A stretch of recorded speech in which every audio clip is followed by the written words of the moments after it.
বাধাহীনভাবে ২০২৬ সাল থেকে এলডিসি থেকে উত্তরণ করবে বাংলাদেশ, তবে কিছু সংস্কার ও প্রস্তুতি প্রয়োজন বলে জানান এলডিসি গ্র্যাজুয়েশন এক্সপার্ট কমিটির প্রধান আনিসুজ্জামান চৌধুরী। বিকেলে ফরেন সার্ভিস একাডেমিতে এক সংবাদ সম্মেলনে একথা জানান তিনি।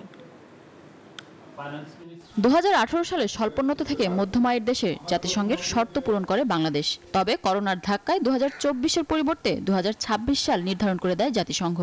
এরপর ব্যবসায়ী অর্থনীতিবিদদের আপত্তি থাকলেও এলডিসি উত্তরণে কোনো বড় বাধা নেই বলছে এলডিসি গ্র্যাজুয়েশন এক্সপার্ট কমিটির প্রধান আনিসুজ্জামান চৌধুরী। বিকালে ফরেন সার্ভিস একাডেমিতে এলডিসি উত্তরণের প্রয়োজনীয় সংস্কার নিয়ে সংবাদ সম্মেলনে তিনি বলেন, অনুদান ও ঋণ নেওয়ার মানসিকতা থেকে বের হবে দেশ। ভিক্ষা ঝুলে নিয়ে বসে আছি, আর ওদেরকে বলছে আপনারা আসেন আমাকে এখানে হাফ করেন, আমি এখন দেব ওদেরকে, আমার ওই সামর্থ্য আছে, আমাদেরকে বলে আমি তোমাকে দিতে পারবো। এলডিসি উত্তরণ হলেও চীন, ইইউ, অস্ট্রেলিয়া ছাড়াও বিভিন্ন দেশ থেকে বাণিজ্যিক সুবিধা পাওয়া যাবে বলেও ব্যবসায়ীদের আশ্বস্ত করেছেন এক্সপার্ট কমিটির প্রধান। ইইউ ফর এক্সাম্পল, ওরা 2029 সাল পর্যন্ত দেবে, ওরা বলেই দিয়েছে। তাহলে আমরা যে পিছিয়ে দিব, পিছিয়ে কেন দিবেন?